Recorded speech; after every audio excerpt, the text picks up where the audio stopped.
is completely out of touch with history.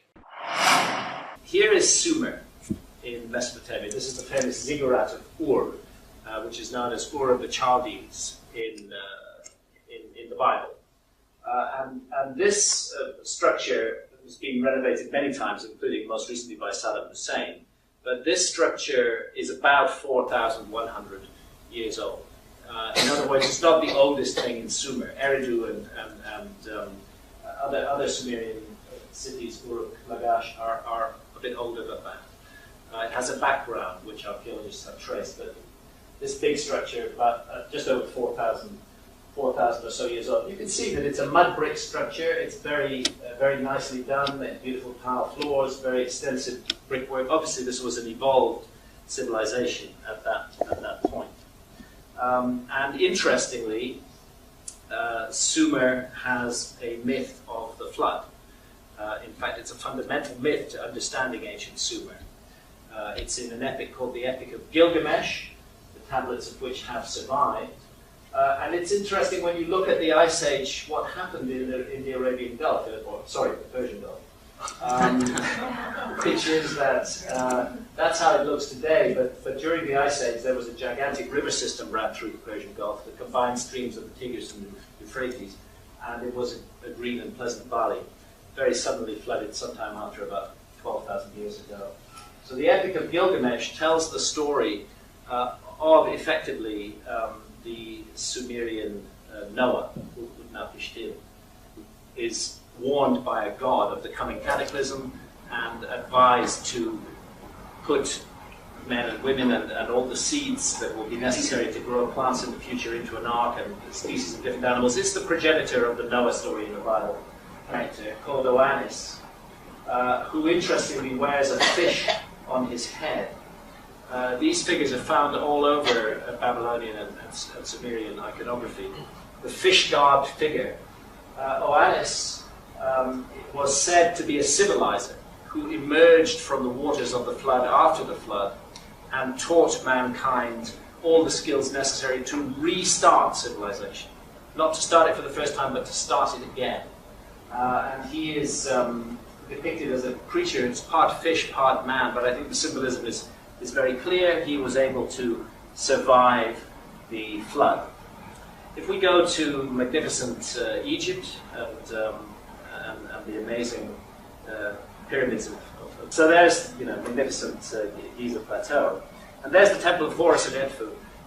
Which is a much later temple. Many Egyptologists will tell you that there is no Atlantis story in Egypt.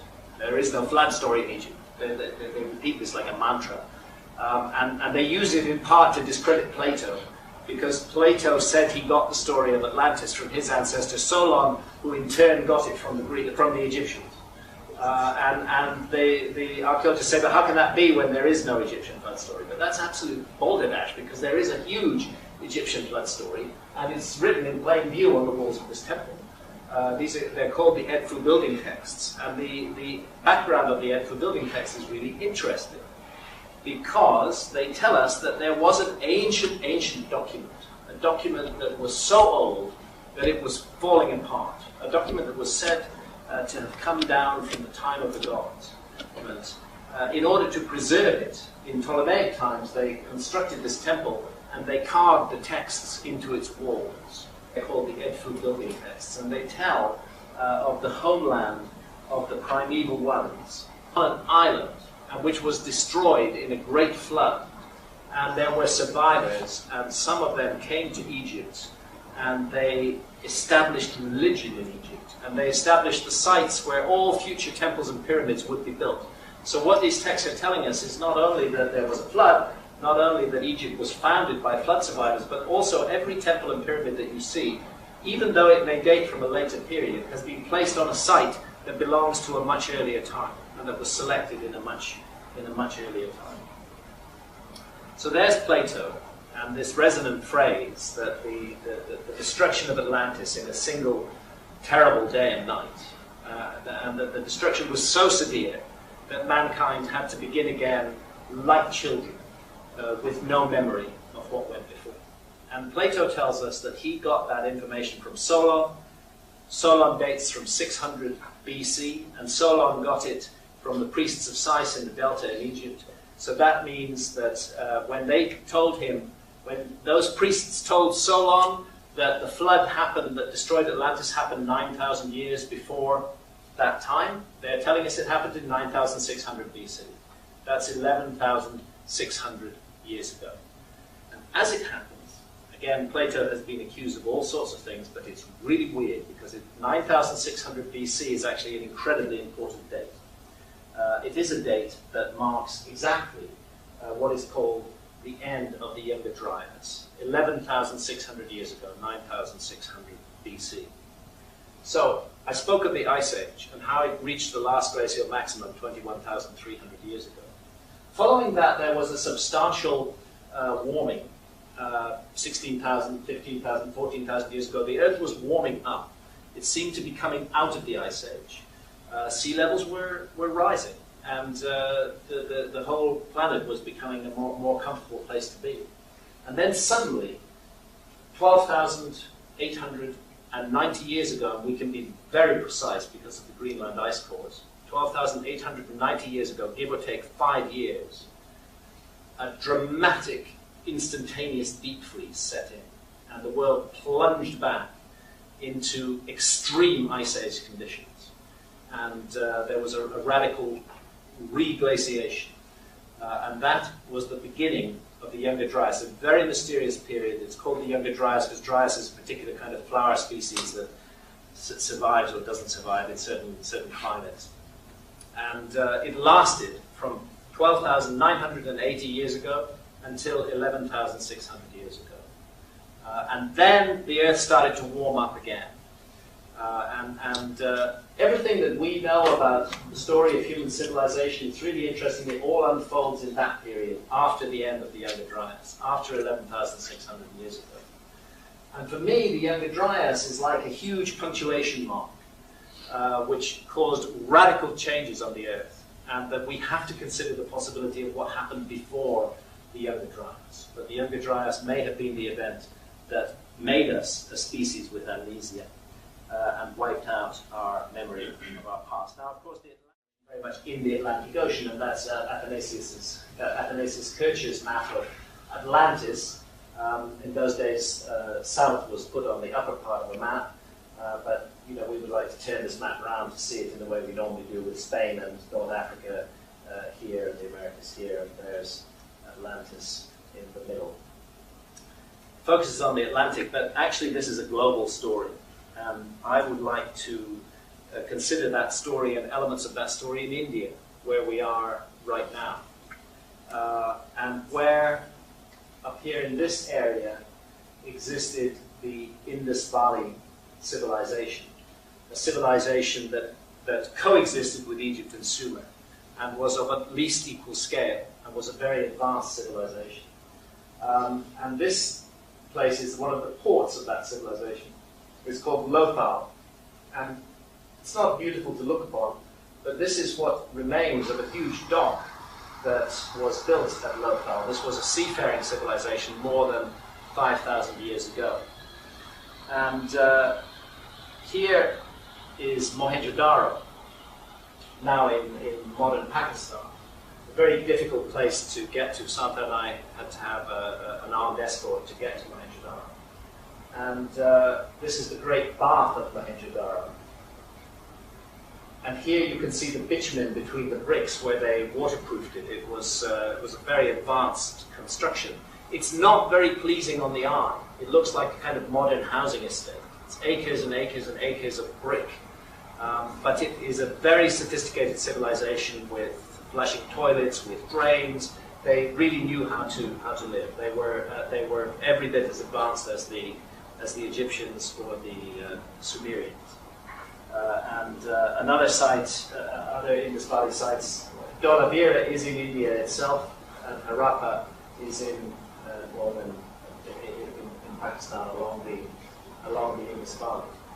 So here we have this civilization that was flourishing 5,000 years ago in India and was extremely extensive, that traded with Sumer. We know that the ships went back and forth between the Indus Valley civilization and Sumer, and that had a script.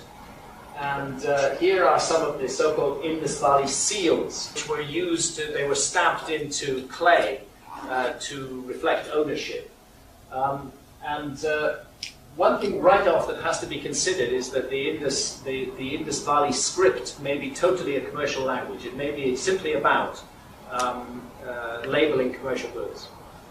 It's never been deciphered. But what's interesting on some of these seals is that we see figures in known yogic positions. This position is not such a difficult one to do with the feet turned forwards under the body, but this position, where, as you can see, the guy's heels are actually forward and the toes are back underneath his buttocks.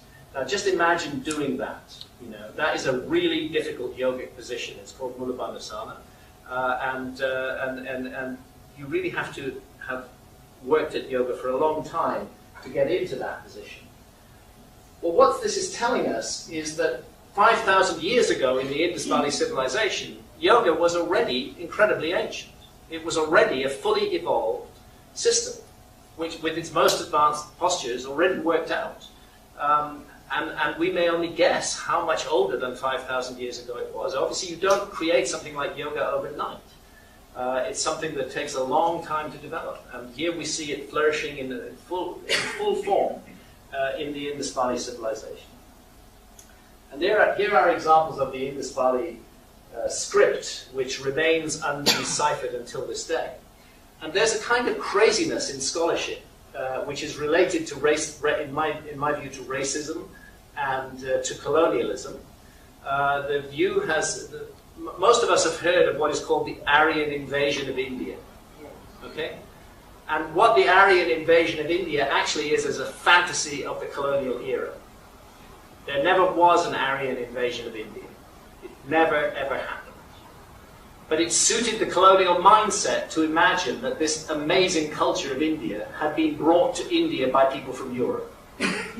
So that's why the Aryan invasion theory was invented. And what scholarship in the last 30 years or so, and particularly in the last couple of decades, has shown is that it's complete nonsense. And that Indian civilization and Indian culture was sui generis in this continent. That's where it emerged. It was not brought in by blonde-haired, blue-eyed Aryans who Hitler so loved. It was a creation of the Indian subcontinent. And that then raises questions over the most ancient texts of India, which are the Vedic texts, which are the origin of the Hindu religion, which are supposed to have been the work of these Aryan invaders. That they brought the Vedas in with them to India. But now that we know that there were no Aryan invaders, we have to consider the origin of the Vedas. And we have to consider also the date that's put on the Vedas, because the Aryan invasion is supposed to have happened in 1500 BC. Well, nothing much was happening in India in 1500 BC, but 5,000 years ago, 3000 BC, we had this gigantic civilization that we call the Indus Valley civilization. And more scholars are coming to realize that the Vedas really belong to the Indus Valley civilization, and that they were the scriptures of that civilization. So they're not from 1500 BC, they're from 3000 BC or earlier. And they were probably, for a very long period, entirely oral texts. In fact, it's been observed in the 19th and early 20th century, scholars going around talking to Vedic experts in different parts of India would find they were able to recite identical texts from memory without any failure whatsoever, from the deep south of India to the far north. And probably what happened in 1500 BC was that was the first time these texts were written down. Previously they had been oral texts. So we have to consider the mysterious information that is conveyed in the Vedas now, which can no longer be dismissed as simple myth or imagining. The constant references to oceanic travel in the Vedas, not the work of nomadic people, but the work of seafarers. Detailed knowledge of the sea and descriptions of the ice caps in the Himalayas melting and of huge floods pouring down over the land. It may be that the Vedas were already fantastically old 5,000 years ago. They may go back far, far earlier than that. They may go back right into the last ice age.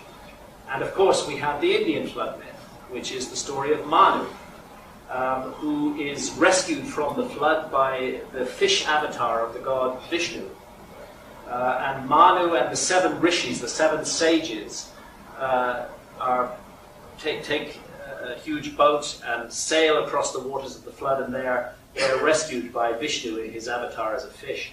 And they eventually land in the Himalayas, and they re-promulgate civilization from that area. We have to consider what is going on in this story. Are we dealing with the survivors of the lost civilization who settled in the Himalayas and who re-promulgated civilization from there? And perhaps another thing I would ask you to consider is our society is very much focused on technology and on material things.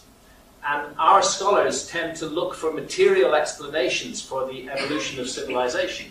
But maybe an earlier civilization was quite different. Maybe it was focused on spiritual values. Maybe it believed in disconnecting from material things. Maybe precisely those yogic ideals, the ideals of the sadhus of India, were central to the civilization that we're looking for. Now, India during the Ice Age, very much more extensive than it is today. And the first place I started looking was up here in Gujarat, where Santha and I first went in 1992 to the city of Dwarka in Gujarat, because there is a specific local flood myth in Dwarka. And that flood myth concerns the god Krishna, and it concerns the beginning of what we call the Kali Yuga, which is the age of strife and darkness that we still live in today. That Kali Yuga was brought on by a flood, and actually if you work with the Indian texts, you can date that to around 3100 BC, which is very close to the date of the beginning of the Mayan calendar. There is Dwarka today, and there is the story of Krishna. It was the city of Krishna. It was a wonderful city, but eventually the flood came and destroyed it. And it so happens, this is where we started our diving in India, is that underwater off Dwarka are extensive submerged ruins. In other words, the flood myth turns out to be true. And there is no way to date those ruins. There is no dateable artifact that has ever been found. They are large stone ruins at the bottom of the sea off Dwarka in Gujarat. And it's a sacred city, rather like Varanasi, and many rituals there are performed in connection with this lost city of Dwarka. Then, if we come in a little further down from Gujarat to the Gulf of Cambay, there was this extraordinary finding in the early 2000s of huge cities at the bottom of the Gulf of Cambay, 40 meters underwater. They'd been submerged for more than 12,000 years. And they were found with side-scan sonar. It's impossible to imagine that that these are natural features. Up to today, they have never been dived on. No submarine has ever been sent down. And the initial dredging work produced many man-made artifacts from those 2 cities which lie on either side of ancient river courses, but then all the work was stopped, and since about 2002, it's never continued, and I honestly can't tell you why. If we go to South India, we find a huge flood myth of a lost land called Kumari Kanda. And we are told that it was a highly civilized place, and that it was destroyed by the gods in a single terrible day and a night. Guess when? 11,600 years ago. Exactly the same date that is given by Plato for the destruction of Atlantis. And interestingly, if we use the latest science to look at sea levels at that time, we find that southern India was vastly extended into the Indian Ocean. That the Maldives Islands were much larger than they are today. And we do still find pyramids on the Maldives. They're quite small. That's an aerial shot of one of the little pyramids on the Maldives, and that's a pyramid. You can see the wall of the pyramid there in the Maldives itself. In Kanyakumari, at the very southern tip of India, this myth is preserved and elaborated to this day. So there's a huge memory of lost lands to the south of India. And here we find, as it was during the Ice Age, Sri Lanka was joined to South India. This is the feature called Rama's Bridge between Ramaswaram and Sri Lanka. And you can still see huge stone structures in the water there. And we have dived at Kumbhar and at Mahabalipuram. And in both places, we have found major underwater structures. We've dived with Indian archaeologists at these sites, and nobody is disputing that these structures are man-made and that they've been underwater for 12,000 plus years. But again, for reasons that mystify me, this is Mahabalipuram, where I did my first ever swimming lessons when I was about 5 years old, and I lived in South India. It was quite strange to end up going back to Mahabalipuram as an adult and scuba diving there. Went there with the scientific, these are the rock-hewn temples of Mahabalipuram on the shore. These are the fishermen who told us about the underwater city. And we made a big expedition there with the Scientific Exploration Society from London. And lo and behold, exactly as the fishermen had told us, there are indeed cities underwater off the coast of Mahabalipuram. And they go for 5 kilometers out from shore. I don't like conspiracy theories, but it really felt like a conspiracy because after we dived that site, all work was stopped and nobody was allowed to go back and dive it anymore. And the story was literally brushed under the sea until the Boxing Day tsunami, which exposed the ruins in the bay in front of Mahabalipuram. And nobody could deny anymore that there were ruins there. And now a little bit of archaeology is going on at the site, but it's going on at in what's called the intertidal zone, at a depth down to just about 5 meters. They're not going out into the deep water. It's like a deliberate refusal to consider the implications of this site. I'm putting my diving knife in the gap between blocks there. There are very extensive walls, and there clearly was a city there, which is now submerged. And at Tiruvannamalai, inland from there, is this amazing red hill called Arunachalam, with a huge temple complex at the base, and a myth there of how in the time of flood, this is where the sages, this is where the rishis go to preserve the knowledge of the Vedas, that it's a place of refuge from the flood. And there's a tremendous place to explore, Tiruvannamalai, and a wonderful climb up the mountain. And it's full of sages and rishis and holy men to this day. In fact, there's one guy up there who's had his arm above his head for the last, 30 years. I don't know how they do that, but he does. Let's jump east from India. There's submerged India. And let's go off and have a look at Indonesia. There are the Indonesian islands today, the Malaysian peninsula, but this was the huge landmass that was above water during the Ice Age, truly a continent-sized landmass. And this is a curiosity. This is, you would think really that this was in Mexico by the look of it. It looks like a Mexican step pyramid. It looks pretty much like Chichen Itza, actually. But it's not. It's a temple in Indonesia, in Central Java, and it's called Suku. How do archaeologists explain this? They say it's just a coincidence that these things look similar to one another.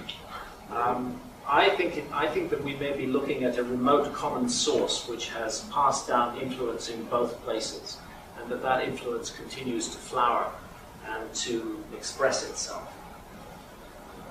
But what I really want to dwell on a bit tonight is the site of Gunung Padang near Bandung in West Java, which is one of the very exciting new archaeological discoveries. And I was privileged, Santa and I went with our friend Robert Schock and his wife Katie. We went there in December at the invitation of Danny Hillman Natwajija, who is the chief geologist working on the site of Gunung Padang.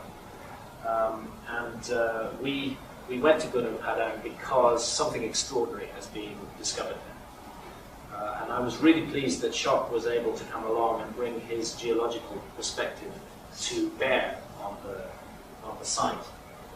Because it's not archaeologists who are doing this work, it's geologists. Danny Hillman is the senior geologist at Indonesia's Geotechnology Center.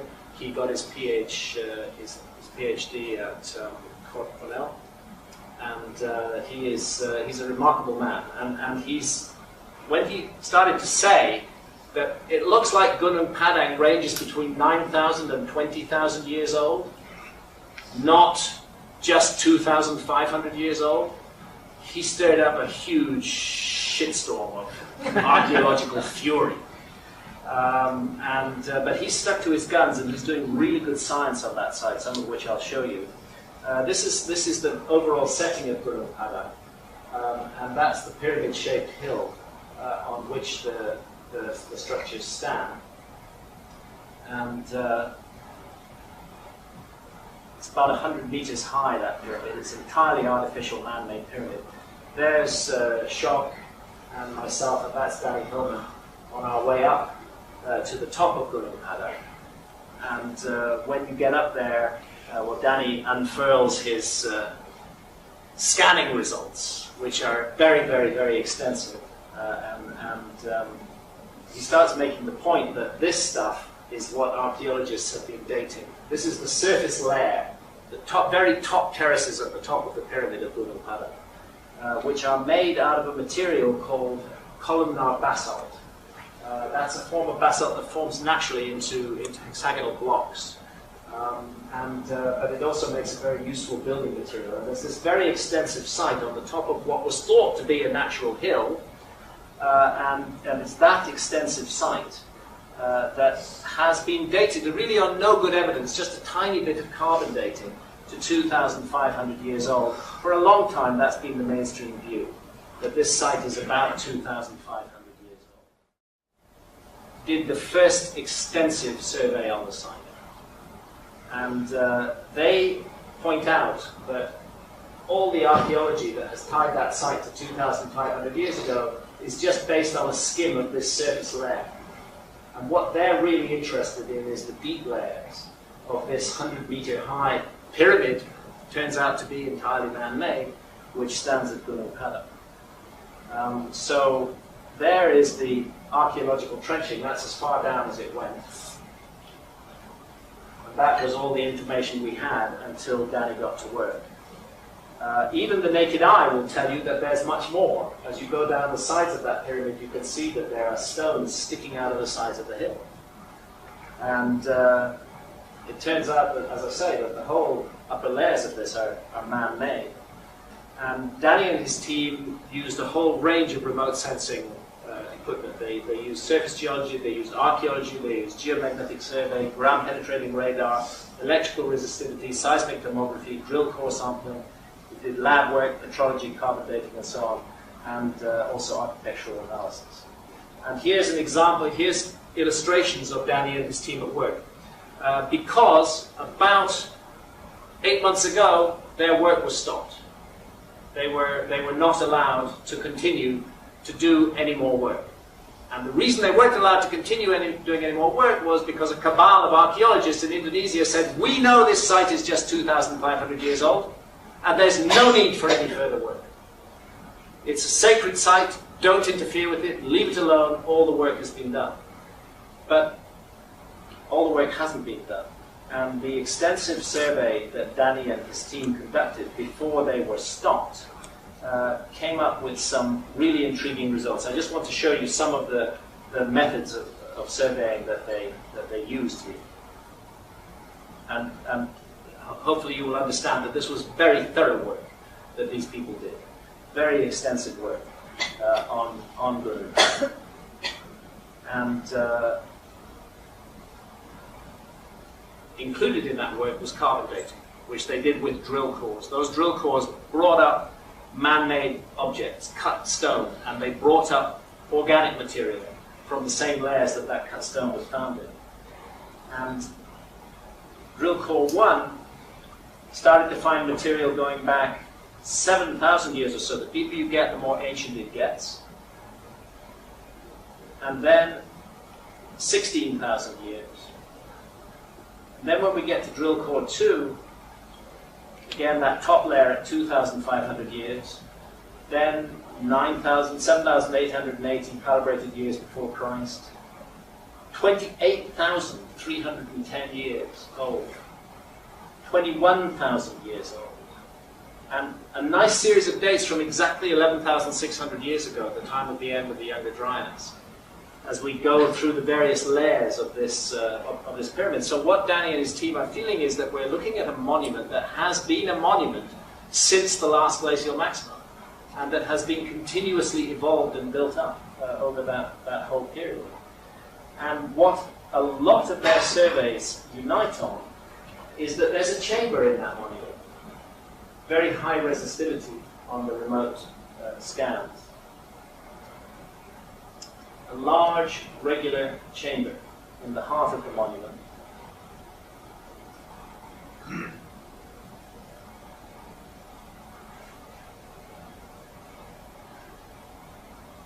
And they're suggesting that it is an artificially altered lava tube. Oddly enough, under the Pyramid of the Sun at Teotihuacan, you have the same thing. You have a tunnel, which is a lava tunnel, which has been altered by mankind into a regular shape, and you have a chamber. That chamber is the raison d'etre for the construction of the Pyramid of the Sun. It looks like exactly the same thing. The thing is much too regular, according to the remote sensing, to be analysed as a purely natural feature. It's definitely been altered by human beings. And I'll just show a few more slides, all of which concur. There's the suggested entrance to the feature, all of which concur on the existence of a large chamber, an extremely high resistivity zone in the heart of Gunung Padang. And naturally, this is the chamber that they want to excavate. They would like to know what is inside that chamber down to the depths. And it's not the only one. There are two other chambers that have also been found. And the place is crying out for excavation, particularly when we consider the context. There is Indonesia today, and there's how it looked at the last glacial maximum. This was a huge continent, and that Gunung Padang site was built on the very high land at the southern edge of that continent.